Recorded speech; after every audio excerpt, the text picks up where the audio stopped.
on the medical show I do now, I have to learn like catecholinergic polymorphic ventricular tachycardia. And the acronym for that is Hey, I'm Brian Dietzen's friend, Diona Reasonover. And I am Casey Hines from NCIS. And this is NCIS Partners Probies. This week we have one of the people I absolutely loved watching on television.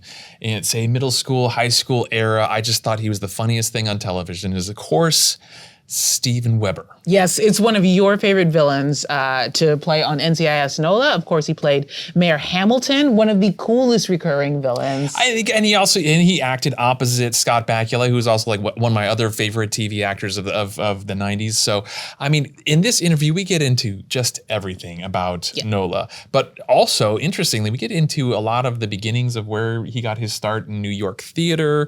We go into, of course, Wings.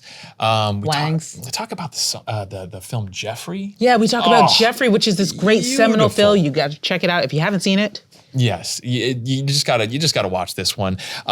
This week, NCIS New Orleans, Steven Weber.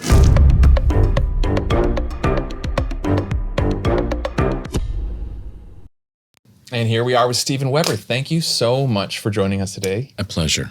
Really, really happy to have you here. We've had one other cast member from New Orleans. Yes. And of course was Daryl Chill Mitchell. Yes. A riot, a great guy. Okay, oh, yeah. I think it was about minute 40 before we said the letters NCIS on the show, because it was just a mile a minute, and we're told to expect the exact same thing out of you. Yes. Tell us about your rap career. Yes, tell us about rap in the 1980s in New York. Well, okay, so actually, I early on I was I'm friends with Gina Belafonte, who's an amazing activist and the daughter of Harry Belafonte. Yeah. And she was involved in the making of the movie Beat Street, which is one of the seminal kind of hip hop movies. This is you weren't born yet, but like they had Grandmaster Flash and who else and like. Oh, is that the? I don't know. It's like they have dance-offs in the subway in New York and at the Roxy Roller Disco, and so that's my kind of hip hop bona fides, if they say. I love Can you roller skate? No, I'm terrible. Okay, but you can do it. You can do it. I did. I watched. I wasn't in this movie. In fact, a friend of mine at the time was in the movie. It's actually a good movie, and it's a good kind of historical artifact. We'll talk about it when we get home. Okay. Thanks. Thank you. Thank you. Well, people more often recognize you from being the mayor in New Orleans, right? Mayor Douglas Hamilton.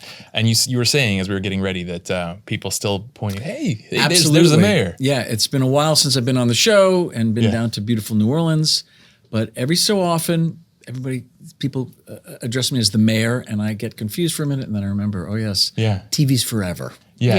Yeah. And right now, you're working on Chicago Med, so you're probably like, well, recognize me from that right now. Very But confusing. hey, I mean, it shows you made this a memorable character. My here. vast career over many decades kind of addles me.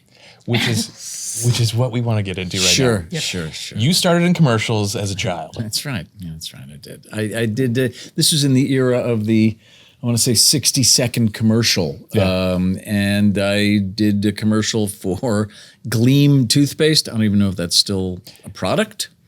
Probably a lot of people's teeth fell out of their mouths over the years. Who knows? Nice. Log Cabin Syrup. I did a bunch of commercials because I was a cute, toe-headed kid. Well, the Log Cabin Syrup was a hitter. We're going to roll that tape right now. Oh, I don't believe you even No, have we don't it. have it. We don't have it. I've been looking for them. They're gone. That'd be kind of cool. A trip down memory lane. I guess, but it's gone. It's been obliterated. So did that, so mom and dad were in the biz as well? So my father was an agent and manager of comedians and singers in an area called the Borscht Belt, which was the Catskill Mountains. And they famously had these hotels that catered to, I want to say, like lower middle class people from New York City who couldn't afford all the really fancy resorts. And they had this A-plus talent, everybody from, Cab Calloway to Woody Allen to, it was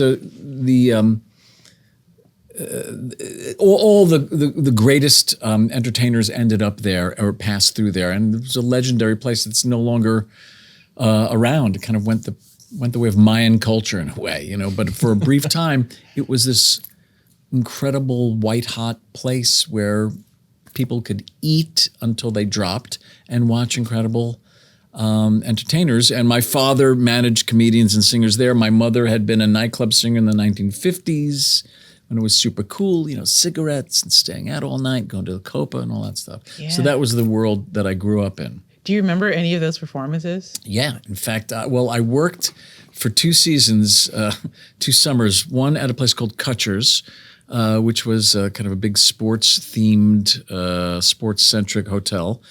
And the Concord, which was a gigantic hotel. Have you ever seen movies like Dirty Dancing? They try to they capture that kind of flavor. Mm-hmm. And 2 or 3 nights a week, I was 16 at the time, so you can imagine what I was up to. I was able to hold the spotlight in the main theater, and indeed, I saw Ray Charles. And Cab Calloway, which was insane. Yeah. And then all these kind of blue comedians that spoke dirty. They talked dirty at night, and it was fantastic. It was great. So a lot of great acts. Yeah. That's incredible. Great. I want to trade my childhood for yours. That was the summer. It was my greatest summer ever. Yeah. I was 16. My brain was this big.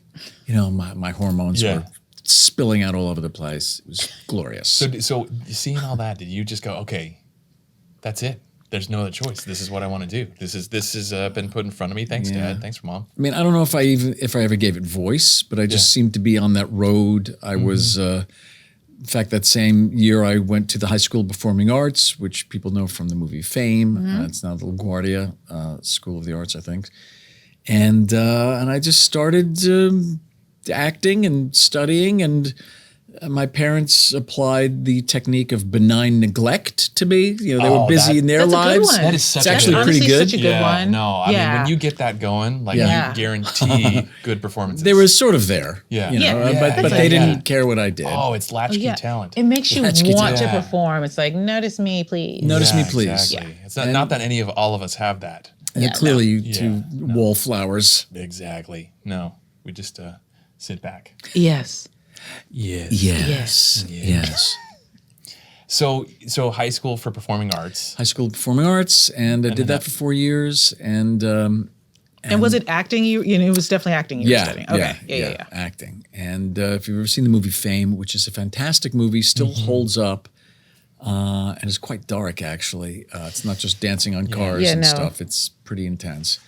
The way they portrayed the school was fairly accurate. There were, you could hear Bach in the hallways, and people were flitting around, dancers and in the hallways, and it was a very old, kind of gorgeous, typical New York building, kind of a, industrial kind of a building. It was fantastic. And it was just a fantastic environment for people who perhaps wouldn't have been taken seriously outside of this environment, who would have been bullied, Yeah. And this was incredibly diverse. There was nobody was afraid of anything. It was really great. It was later on where I became afraid of the world. Oh. Okay, so you graduate, and now you've got kind of New York at your fingertips. But then New York at my fingertips, and then I went to college in a place called SUNY State University of New York at Purchase, where which is a great school of the arts, and studied 4 more years and got more serious and did more serious and sophisticated productions. And then after that, I went to the big city, New York City, and got some jobs. I was an elevator operator. I was a short order cook. I was a terrible waiter. I was a messenger. I was all these things. I have the dumbest question, because I've heard people say that they are elevator operators, and I don't know what that means, because I was like, what does that actually mean?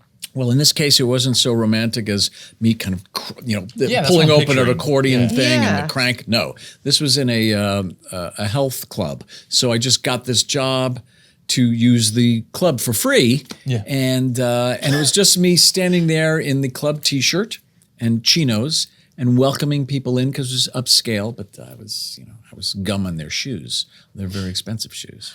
And you pushed buttons. Push the button. And I would try to kind of insinuate myself and be witty, but it was useless. I love that you did that just to get into the health club. I've done so many bad jobs just to get into things. And Tell us one. I went to a yoga studio Yeah. and I volunteered to work at the yoga studio to get free classes. And Okay. I thought I was going to be checking people in. Instead, they had me like scrubbing and toting and mopping water. And I was just like, absolutely not.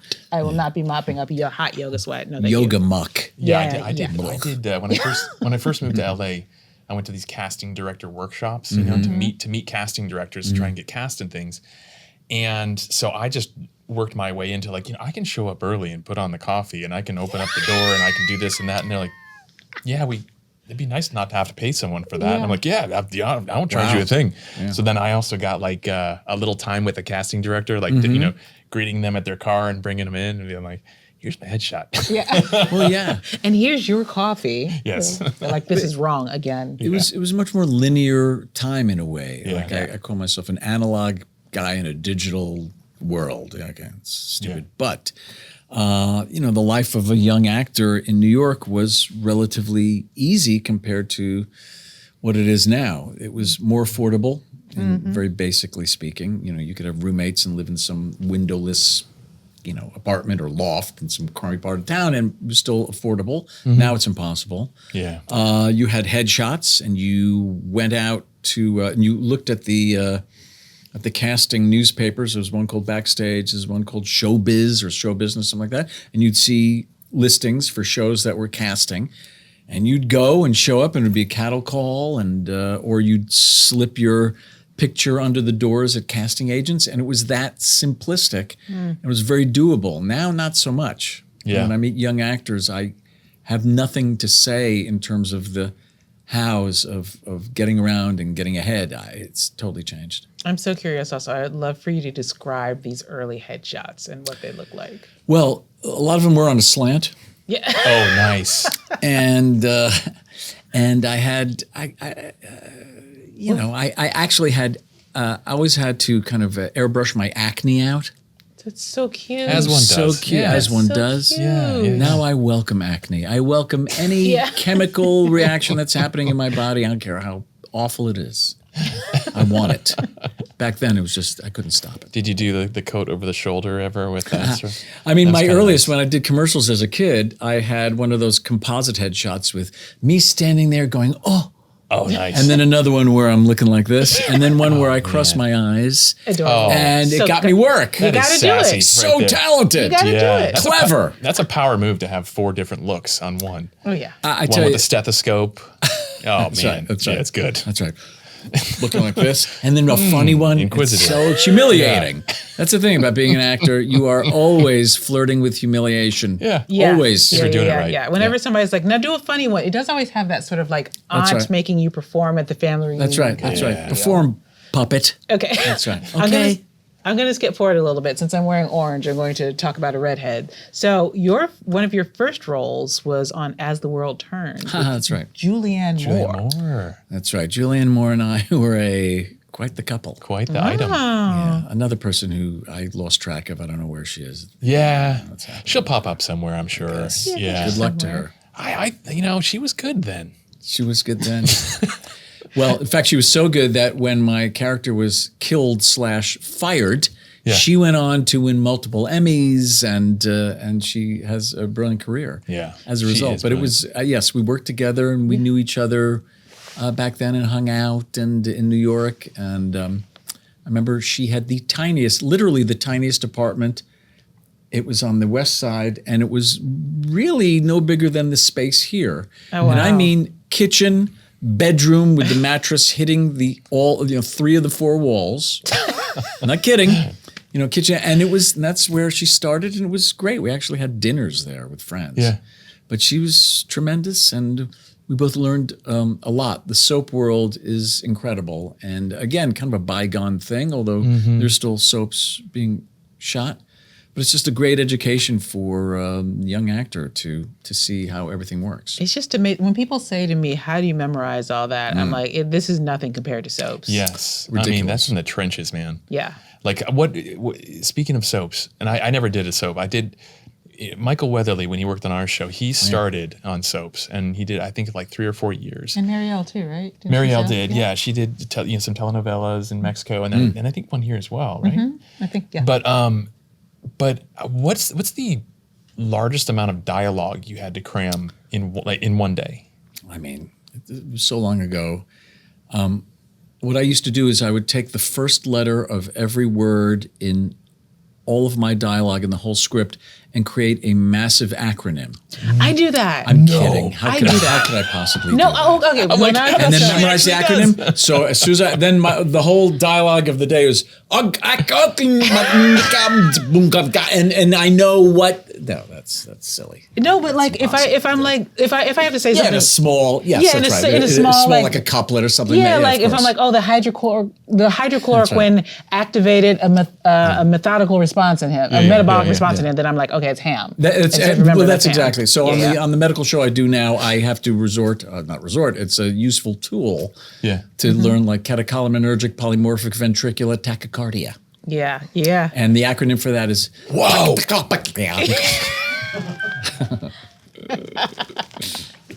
See, I just go, he's dead. That's right. Yeah, that's right. See, I don't have to talk about like living conditions since I play a medical examiner. So he's gone.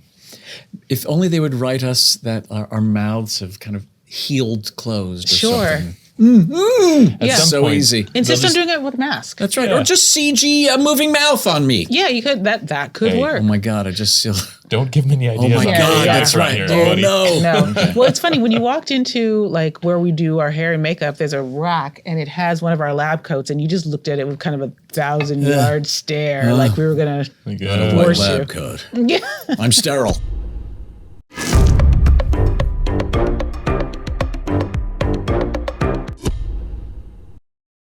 After your gracious exit from soap opera world, how long are we talking before you land the thing that I first saw you on, and many people did, which is Wings?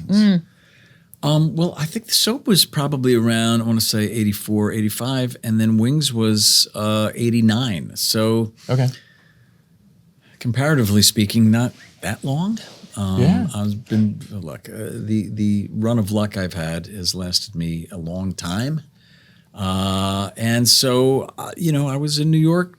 I did some plays. I worked at a repertory company. Like I said, I had these odd jobs for roughly 3 to 4 years, and then got that gig, which was a kind of a career changer and a life changer in many ways.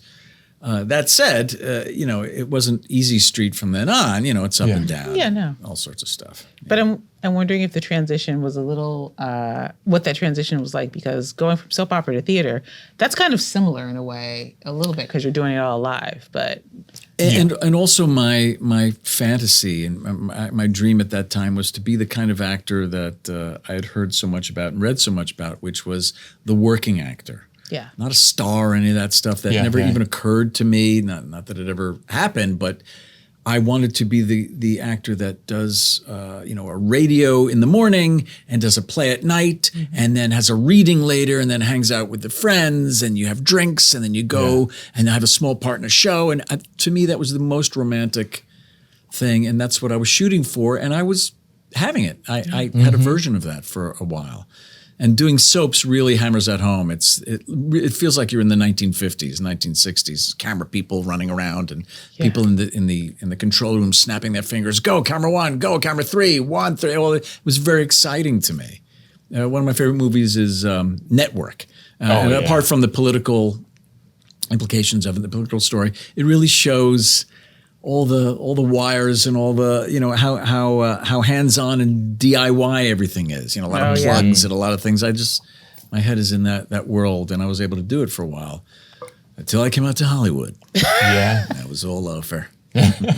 So did you enjoy moving into like a multicam setup with Wings? I mean, it had to be, right? Like you get your audience, you get the adrenaline, you get all of that going. It was a great and in a way a logical transition from what I just described, and because it still smacked of that old world analog approach to things. Yeah, it was like I Love Lucy. It was like that type of thing, and it was wonderful. It was great, and it's the best job that an actor in television can certainly have. Not just the actors, but the crew and the people that have it hardest on that amazing schedule are the writers, who are damned to work all night and all that stuff. But for the rest of everybody, we were with you. Yeah, no, for everybody else, it's a fantastic schedule, and you get all this affirmation, and you have the audience, and you really feel like you're part of something. And when Wings was on the air, it was still when TV was in its full blush. Part of the NBC, must-see TV, all that stuff. And you had Cheers and Seinfeld and Friends and yada, yada, yada. So it was great.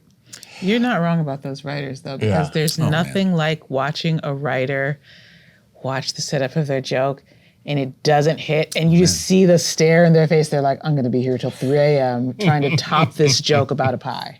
And here's another one. Here's another little thing that I figured out, I'm not so smart, is that when I watch comedies, when I watch sitcoms or, in front of live audiences, and you hear specific laughing in the soundtrack, those are the writers on the floor laughing the loudest at their jokes, They're at trying their to own get everyone jokes, with them. kinda. They're like trying to start And the wave. it's genuine, out there. but you can absolutely, because in the audience it's like a blur. It's like a sonic, an audio blur. Yeah. But when you hear specific laughers, it's the writers. Or they have paid laughers. Did you know that? Paid laughers? I was on I did a guest spot on a multicam with paid laughers. Paid laughers? They have paid laughers was not great. sometimes. What are they getting paid? I don't know. Per laugh It or wasn't per enough joke or for the because night? that was not a good show. But No, I was doing a multicam too, and it was like they were training us because none of us had done a multicam before. So they get an audience that they set like us small, a set. like 15, it's 20 like people. 15 people, and you hit your joke, and there's 15 people in the audience going, ha ha ha ha ha ha ha. No. and then they just stop. It's so, but it's good training though, because you're like, oh, this is what it's like. Okay. But like in the Wings era, and I'm thinking like in the Seinfeld era, you had like shoot night was like a big thing, you know? party, And man. it's like hard to get tickets for these things to even be in the audience. And It was great. So we have a connection, which is one of our executive producers, Scott Williams, who's a writer on our show. He was actually an actor in New York. And he did a guest spot on your show. Did he? On Wings. So, and he has a story about you where we were. Does he? Yeah, it was. We're gonna get to it. It's Okay. gonna be good. It's gonna be Here it good. comes. So It doesn't hurt, don't worry.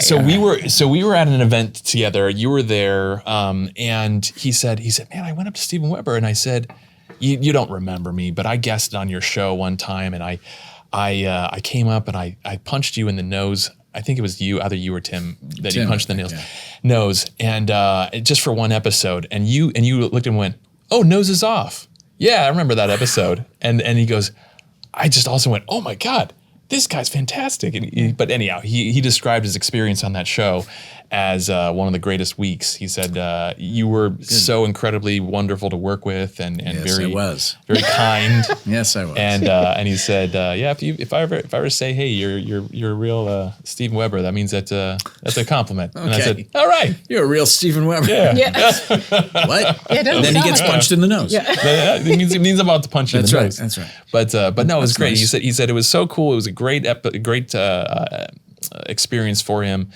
And that however many years later, he said, he remembered the funny. episode. Well, that's good to hear. We had a great time. Yeah. And I think we had a peculiar understanding that this type of thing is rare. Yeah. I don't think we took it for granted. Mm-hmm. And everybody more or less came from the theater, which is a very grounding world. And if you start there, then you have a better understanding of what the business is. It's not all fame and, and champagne and all that stuff. But we had a good time. I'm glad. Wings was a real repository for tons of actors. We ran long enough so that so many people came on and I don't want to say had their start, but they sort of passed through, and that was also just a great experience. And during that time, while Wings was going, in one of your hiatuses, you shot a film called Jeffrey? That's right. Yes. That I'm was a gay a icon, guys. Yes, that was your gay summer. that was the gay Yes. I'm a gay summer. Yes. And It's a good one. But I mean, that was a kind of a, I guess the only word for it is kind of like a risky move at the time for someone who's on network television, because this is, AIDS crisis is in full bloom. And tell us about like what that was like, and what led to that decision of saying this is an important story I really want to tell. I mean, you're right that I guess some people were still considering that type, taking a role for a hetero male to play a homosexual male. The terms are so heavy; they're just so clunky to me. But was a risk. But it was less so. Their films were starting to come out. Everything from and plays from The Normal Heart, So good. Angels in America. Yeah. What year was Angels? Was that Was that the 80s or 90s? I don't know. Like but late 80s, early 90s? I think. Yeah, because they talk part about one? Reagan. They talk about Reagan in the play, so it has to be post that. Perhaps, but and also another gorgeous film with Bruce Davison and Dermot Mulroney's in it and Campbell Scott's in it. What am I talking about? Anyway, but so it was starting to kind of loosen. People were starting to become less afraid. It was still very rare for an actor to be out at that time, a mainstream actor. So I guess it was okay for a straight actor to play gay, and whereas today it wouldn't really fly, depending, in a way. In certain ways, 91 is when Angels in America came out. No, I was thinking about it. I was like, things have changed, and things have changed really rapidly. I'm queer. I don't know if you know that, but hey, I'm queer, guys. But I'm just finding this out. You knew that. You've met my wife. But point being, it was courageous. You know what I mean? At a time, I think it was at a time when there was not representation. And it could be career ruining for people. It could be life ruining for people. So I think it was quite courageous. Potentially. I mean, I guess one of the things I give myself credit for is that I was pretty dumb. And because I rarely kind of assessed anything so deeply that I would have second thoughts about anything. So I took a few jobs just saying, it's work, let's go. And so Jeffrey was actually, my first thought was, wow, you mean I'm the title character to play? Yeah, that's fine. Yeah. And whatever people made of it critically, I don't mean critically in terms of judging the quality of the film, but in terms of the content or whether it was a risk or not, was really an afterthought for me. Right. I'm sure they went to other actors, but when it came to me, I said, God, hell yeah. Patrick Stewart's in it, Brian Batt's in it, Sigourney Weaver's in it, and everybody was in it. And the play was a success. And as that kind of material went, it was daring even in terms of how it approached this existential and real world crisis. He made the adventures of this young guy into a ridiculous comedy, and it's I don't know. I'm choking up right now. Weird, but it's very moving for obvious reasons, but also. He has an encounter with Mother Teresa. He's, there's a whole fantasy dance sequence with cater waiters, and it's a riot. And so look, I mean, it was on some level perhaps a risk, but I mean, God, it was so fun. I mean, God, we had a crazy blast. I mean, we were shot in the Village, we shot in Central Park. It was madness. There's stuff that they cut out that I can't even bring up. It was so dark. In fact, so that's so funny. I was on a plane going, to New York, and there was a guy sitting there. He said, "Hey, I worked with you once." I said, "Really? What?" Oh God, I can't remember anything. I was in Jeffrey. I was in that scene that took place in that club, and I said, "Oh, you mean the scene that they cut out?" He goes, "Yep. I won't even tell you what it is." But it was very sexual, highly sexual, and funny. Yeah. But even I think the producers were like, this is too much. This is we gotta. I'm sure we want to the get an audience NDA, here. This is if there's an NDA, I'm sure it's expired by now. You can. I know. I was like, I I think we're good. All right, yeah. Too much. I'll tell you off. We'll get a group text going. Not everything is.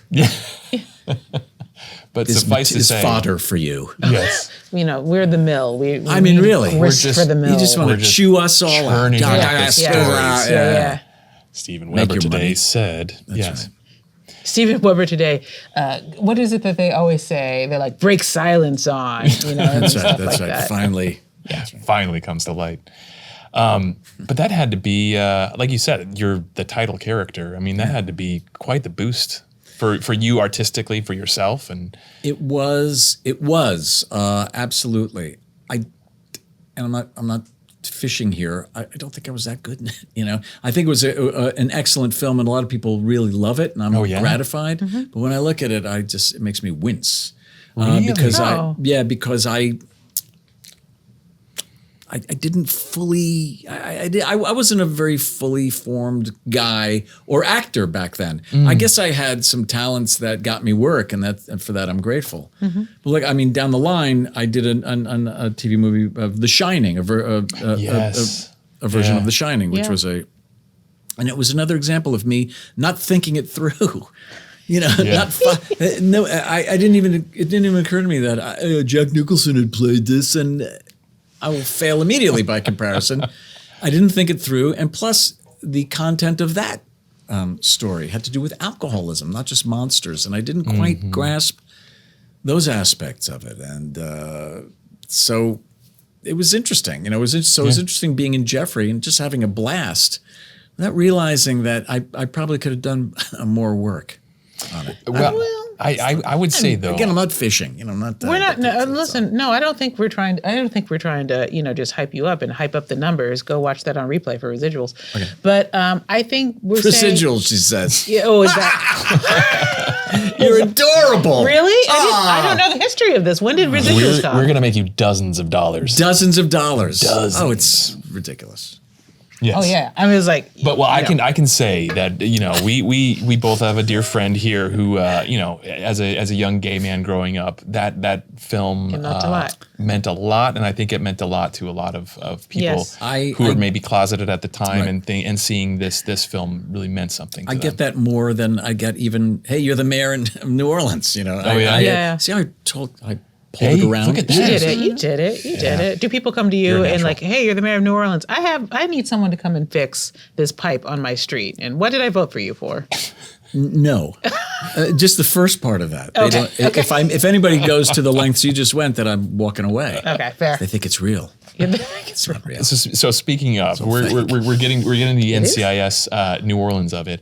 When did you get the call for this for NCIS New Orleans, and did you know it was going to be such a great character that was going to stick with it for some time, or was it kind of like we're going to introduce this character, we'll see if it comes back here and there? More the latter. Okay. I think they clearly wanted to have that character in the in the mix, and it wasn't always centered on him clearly, but I got the call and.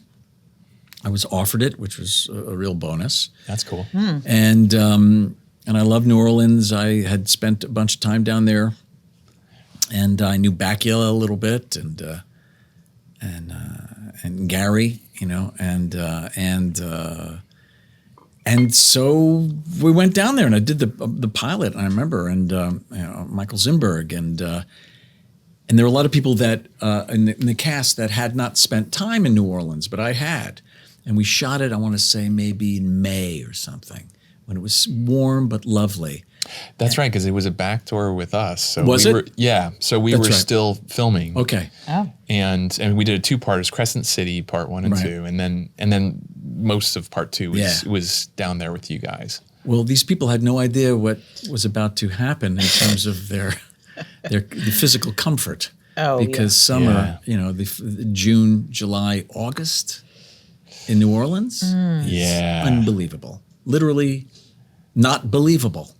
I don't believe I have this much liquid in my body that's running down my arms and legs. I don't believe that I have to change my shirt for the 8th time. Yeah. So they had 8 changes for you instead of just doubles. I mean, Yeah. just the armpit sweat alone was enough to make you walk. Yeah. I'm quitting. Yeah, and it's so much within the city too. Like there's just kind of no getting away. No, everything. The buildings sweat. Everything. sweat. The streets are paved with. You hear slushing sound, and that's perspiration. You're ankle deep in perspiration. And you guys started up in July, probably, right? That's the time. I think so, probably. Yeah. Oh my! So you have all of July, all of August. But like I wasn't there. I wasn't in every show. But Right. the main cast was. Yeah, I thought we had it bad because we were shooting up in like Los Angeles heat, but that's but we're in Santa Clarita. That ain't great either. Oh, Santa Clarita is like a frying pan. It's a frying It's a pan, dry but heat. it's dry. heat. Yeah. I don't buy Quite that as dry moist. heat, moist heat crap. It's both. It's hot. Come in September, and then let's compare that to NOLA in August. Yeah. So did you know Gary Glasberg prior to New Orleans? Yes, because both our kids, his kids and my kids went to school together. Okay. Oh, We nice. went to these hippy dippy schools here in Los Angeles, progressive schools, where you learn how to socialize and you develop your compassion and you grow foods and you learn through experiential learning. Yeah. But your signature looks like somebody stomped your hand, smashed it with a bowling ball. I'm familiar with that. You don't know how to flush a toilet. It's terrible. Great. So I'm of two minds when it comes to. So I met Gary there, and we hit it off. He was an extremely low key guy as we were talking. Yeah, Such a sweet, affable, rosy cheeked, smiley guy, who frequently wrote the most dark, Yeah. Yeah. terrifying. On our show as well. Oh man, Yeah. alive! you Yeah. know. And he was on Bones too, right? Didn't Yes. he? Yeah. So this He's on guy Bones was prior to that, and just talented, man. It was just a beloved, wonderful human being. Yeah, good Yes. To have created that, and to also Yeah. have show run NCIS Yeah. Original At the for a same while. time. That's right. Yeah, that's simultaneously. Yeah, a lot of stress. Yeah, and unfortunately, we said goodbye to Gary not long thereafter. I know that must have been really difficult for your whole cast and crew. Obviously, it was for ours as well. Yeah. It was a real shock, and I was about to say a wake-up call, but you get that call and then you kind of go about your business and you forget until the next time something like that happens. But yeah, he was great. I have such gratitude that I was able to work with him and for him and on the whole show in the world. Yeah. It's a great world to be a part of. Really fun. I didn't have a chance to work with him, unfortunately, but it's so rare that when you do see a showrunner that has that affable personality, that they're able to even translate it into the work. Do you know kind of what that was that allowed him to be able to bring that sort of levity and loving talent to the work too? I in my experience, when it came to our other writers, he had a real gift for knowing what their strengths were and letting them go. And he did the same thing with actors, like Steven's really good at this thing. Let him do the thing. I got past a compliment that he said about me one time. Susan Hollander passed it on to me, our script coordinator. And she goes, yeah, these lines weren't really making a whole lot of sense. I was in on a notes meeting and Gary just said, Brian will figure it out. He'll make something funny out of that. And she goes, he just knew that you'd run with something, that you would like make something good. Yeah. And she's like, but that was his strength, saying, okay, well, he's good at this thing. He's good at that. She's good at wonderful at this. Let's just give them a little bit of leash and then pull back when needed. Yeah. But let them do their thing. They're artists. Let them do their thing. Yeah. And it's a good approach. It's an approach that works in any situation where, you're leading a pack, a team of people, especially creatives. Yeah. If you yell at somebody who's a creative, I'm not sure they'll produce what you need to have, No, but that trust, that sounds like what you were doing in your career the whole time too. Just sort of like saying like, okay, I'm just going to go. I'm an actor. I can do this. Kinda. Yeah. Yeah, I guess. This is a valuable lesson for me to learn because I'm always sort of second guessing things. I'm like, should I not? I know, but also that changes over time too. That develops. Your approach develops. So you knew Scott prior to this, Scott Bakula? I I think we did meet because I remember seeing him. Not a lot of people know that he was a song and dance man. You know, he's a musical comedy dude. Yeah. And years ago, I saw him do a musical in New York City at a small theater. Oh, what was it? Oh, gosh. Minetta Lane Theater or something like that. Okay. And he was amazing. And then I began to see him working. So, you know, maybe my mind is playing tricks on me. I don't know if I actually knew him before. Maybe I'd met him at some audition or something like that, because we're sort of in the same type in a sense. Sure. Yeah, I can see it. Which I miss auditions. I miss, you know, because casting has changed too. It's all remote now. Yeah, you don't see your Not the people. same No. room, Yeah. man. And then the Yeah. only time you get to energy is spend different. with your friends, your Yes. peers, is in the, you know, in the waiting room outside, which Yeah. was so great. It was was so much good. fun. Connecting a little Yeah. bit. Yeah. So perhaps that's where I might have seen him. But he was a good number one, as they say. Oh, cool. So when you're a number one on the call sheet, you're the star, and you literally have a number one next to your name. You can either be a total ass, or you can be like Gary was, which is a nurturing leader. And and he was a nurturing, affable guy, but also he, as number one and as the star of the show, he had creative input and he used it, but it was smart and he was respected. And he couldn't have been nicer to me and all the guests, because it is like you're like hosting. And you have new people coming on all the time, and you know, you can either treat them like crap or you can welcome them into the fold, and they do better work if they're not being tortured. Yeah. Sounds like he set the tone well. He totally did. Yeah. He was a great guy. Yeah. And you were sort of a villain on that show. I wasn't sort of a villain. Well, I mean, I was mostly being a nice. villain. Well, mostly a villain. Yeah. But he didn't start out so villainous. I mean, like it kind of built a little bit more towards that. No, but he was mayor of New Orleans after all. Yes. Yeah. And so a little villainy you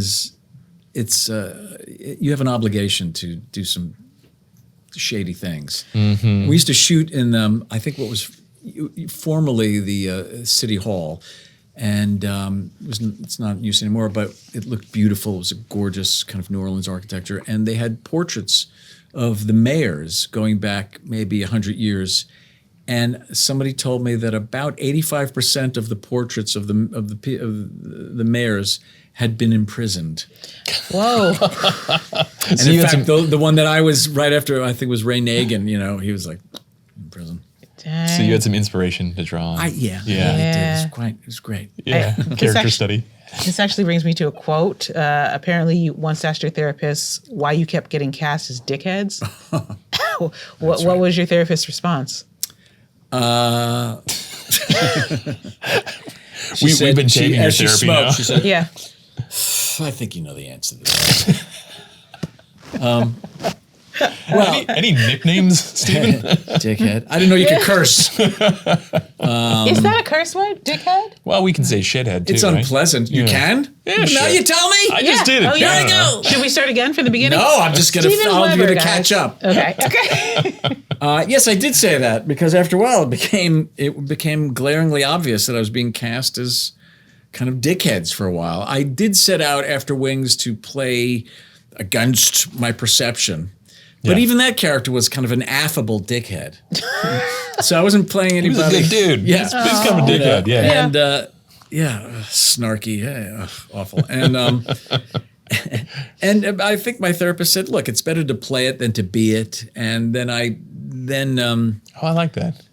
Oh, that's great. I guess. Oh, shit. I have to start playing a dickhead. Yeah. Because otherwise it's kind of just You bleeding over. Turn Casey right Yeah, around. okay. Yeah, well. She's kind of nice now. Yeah, she's all right. You know, after a while, even if you're not Daniel Day-Lewis, you know, where you're just immersed in something for a year, even if you dip your toe in, which is quite often what I do when we work on a procedural, you can't be in character all day. You know, you have to live your life. But after a while, you're visiting this trough so often, this kind of trough of liquid dickhead. Yeah. I'm Steve Weber. Have you tried liquid dickhead? Sounds like a strange product right back or to like those commercials. I like it. I'm I can always see selling, it. always Yes. selling. Yes. But it begins to kind of, hurt you, and it's corrosive after a while. Yeah. Yeah. And but I've been playing better men lately. That's cool. Yeah, This is great. I do love the guys who kind of grew up in the theater. There is that willingness to kind of step out, you know what I mean? And just like be very different from yourself, but also let go of it. That's the hard thing. I think people cannot let go. And letting go of the ego of like, how do I want to be perceived? Or like a brand. You know, there's actors who care about their brand, you know, when they're on TV and or on the stage. And to let go of that and be like, well, then if you care about your brand, you're never going to play Iago. You're never going to like be, you're never going to dig in, man. Like, and you're never going to be a liquid dickhead. You drink some liquid dickhead. And spokesperson for liquid dickhead. Yes, it came out better in my head. LD. Yeah. Well, you know, this is probably people will roll their eyes, but you know what's really incredibly important? Acting, theater. Yeah. And people say, you know, you're an idiot, you're making money and you're having your makeup put on and it's all about affirmation and we're patting each other on the back and all that stuff. But apart from that, as an art, it's incredibly important for humanity. It's, and as well as all art, which is a lens by which we see the truth of life, because we're so engaged in our routines and our petty fears and jealousies and gossip and being distracted by our phones, which is another version of pettiness and instant reactivity without thought and all that stuff. Yeah. That when you see a play with living people, you're moved to tears or laughter. Yeah. That means you're still alive in the most basic and important sense, and so acting, when it's done right, and not just theater. I did watch a couple films the other day that are so moving, and a lot of technical prowess goes into it, a lot of business, a lot of publicity, and a lot of that commerce and everything. But if you're moved, it's incredibly important. No less important than than dance or music. I'm not going to go Timothy Chalamet on you. Thank you. Please don't slam the ballet. And thank you. But who knows what that's about? But there are actors that now furthering your brand is very important. Sure. Yeah. And I'm not going to say it's bad, but there's something so pure and beautiful about the art, the form, when it's unencumbered by commerce. And I think that people are hungry for that. Yes. Yeah. And honestly, like, let's be honest, like if that becomes your brand, that you're creating honest work, that you're creating like humanity for people to share in, like that's the dream, man, because then you can portray whatever it is you want to. Right. Yeah. You can get whatever part comes your way, because there's no barrier up there saying, no, I have a predetermined vision of how I want to be seen. Right. Yes. You know, and I love what you said about, I mean, theater and live performance is really what enables it's that. everything. Yeah. It's everything. And it's exhausting trying to maintain a brand, right? Because that's what companies do. And companies eat energy. You know, they have this unendless supply of people that they will replace you with. That's but right. It's literally the fact that we are irreplaceable, that we are individuals that make us great artists. Right. I love that you said we're all great artists. I do. You see how I did that? You That's see how really, I really smart. kind of... With that, we're going to move on to some Probie questions. Thank you. So the fans of NCIS Universe are lovingly referred to as the Probies. So every week we put out the call on social media, as we were just talking about. We have Steven Weber on this week. What questions do you have for him? So we are loaded with some questions for you. Yes. Okay. Directly from the fans. Here's one. How was it having Dean Stockwell playing your father? Yeah, Dean Stockwell, legend. The boy with the green hair, Dean Stockwell. That was one of his early films that made him a star. Of course, Blue Velvet, terrifying. Yeah. It was a thrill. He was not in the best shape physically, and mostly well apart from whatever scene we were playing. To watch the relationship with Scott, between Scott and he, that was beautiful. Scott was really attentive to him, and you can see that Scott had love and respect for his old Quantum Leap mate. Yeah. So that was quite wonderful, and an example of one of the great perks of working in the industry is that you get to cross paths with people who you've admired, like you guys are doing right now. Yeah. Exactly. Yes. Precisely. That's right. Okay. Everyone wants to know, do you think NCIS NOLA will ever come back? I mean, what do I know? I have no idea. It could easily. It could easily for the new audience. It would be amazing. It's not like there's nothing going on down there that wouldn't require, Law and Order. Yeah. Yeah. It could come back. Why not? I like network television. I come from that world. Now it's sort of like a boutique hotel. But I think people, like you say, I think they're hungry for those. Not everything has to be screaming and bloody and crazy and heightened. There's something about that particular genre of television, which NCIS inhabits beautifully. Yeah. Did and does, and all the shows I'm on now do. The Dick Wolf world. People love that stuff. Yeah. Not everything has to kind of tear your brains out and terrify you. It's people like mysteries and they like their heroes, and it could come back. Okay. I want to ask you character-based question here, which I really like this one.